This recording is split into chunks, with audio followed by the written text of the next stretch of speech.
लोकसभा चुनाव की तारीख जैसे जैसे नजदीक आ रही है, राजनीतिक दलों के नेताओं की धड़कन बढ़ गई है।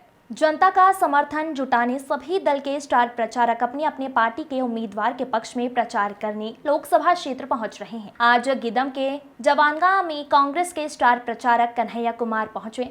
चिलचिलाती धूप में अपने अंदाज में उन्होंने मोदी को आड़े हाथों लिया और कहा कि ये जल, जंगल, जमीन आदिवासियों का है और इसमें सिर्फ यहाँ के आदिवासी का हक है। मोदी जी फर्जी ग्राम सभा कर एनएमडीसी को अपने दोस्त को बेचने की तैयारी कर रहे हैं। आप लोग अपने बीच के लखमा को जिताकर लोकसभा भेजें। आपकी लड़ाई वहां सिर्फ लखमा ही लड़ सकते हैं, क्योंकि वो आपकी तकलीफ जानते हैं। इंडिया गठबंधन की सरकार आई तो तेंदुपत्ता का दाम भी बढ़ेगा और हम निजीकरण होने भी नहीं देंगे। कन्हैया कुमार ने कहा कि हवा का रुख बदल रहा है और देश में बहुत बड़ा बदलाव आएगा। मोदी जी 400 पार बोल रहे हैं, वहीं हमारे चाचा नीतीश कुमार ने तो 4000 पार बोल दिया। इतनी गर्मी में आप लोगों की भीड़ देखकर ही लग रहा है कि लोकसभा चुनाव में बस्तर से कवासी लखमा जीत रहे हैं। दत्तेवाड़ा से भुवनेश्वर ठाकुर की रिपोर्ट। सबसे पहले तो दंतेवाड़ा की धरती से दंतेश्वरी माई को हम लोग याद कर रहे हैं और जैसा कि आप जानते हैं, कांग्रेस पार्टी की तरफ से, इंडिया ब्लॉक की तरफ से दादी कवासी लखमा दादी जो हैं वो प्रत्याशी हैं और वो पहले से भी जनप्रतिनिधि रहे हैं, विधायक रहे हैं, मंत्री रहे हैं और वो बखूबी इस इलाके की समस्याओं के बारे में जानते हैं।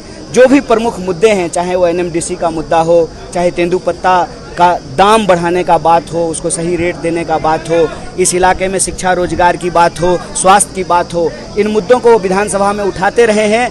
लेकिन जिस तरह से आज खदानों को बेचा जा रहा है, नकली ग्राम सभा आयोजित करके खदानों को प्रधानमंत्री अपने दोस्त को देने का प्रयास कर रहे हैं, तो मैं समझता हूं कि कवासी लखमा जैसे मजबूत आवाज़ को दिल्ली में होने की ज़रूरत है। इसीलिए उनकी समर्थन में आज हम लोग यहाँ आए थे और आप देखिए कि इतनी चिलचिलाती गर्मी में भी, और ये उपयुक्त समय नहीं है सभा के लिए, फिर भी हजारों लोग यहाँ मौजूद हैं।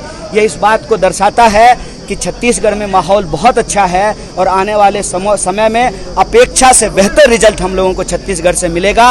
और पूरे देश में दिनों दिन ज्यों-ज्यों चुनाव नज़दीक आते जा रहे हैं, इंडिया ब्लॉक के प्रति जिस तरह लोगों का समर्थन बढ़ रहा है, उससे लगता है कि रोजगार और महंगाई को नहीं, महंगाई कम करने में और रोजगार को नहीं देने में जो मोदी जी की विफलता है, उसके प्रति लोगों में रोष है। लोग बदलाव चाहते हैं और इस बार 2024 में देश में बदलाव होगा।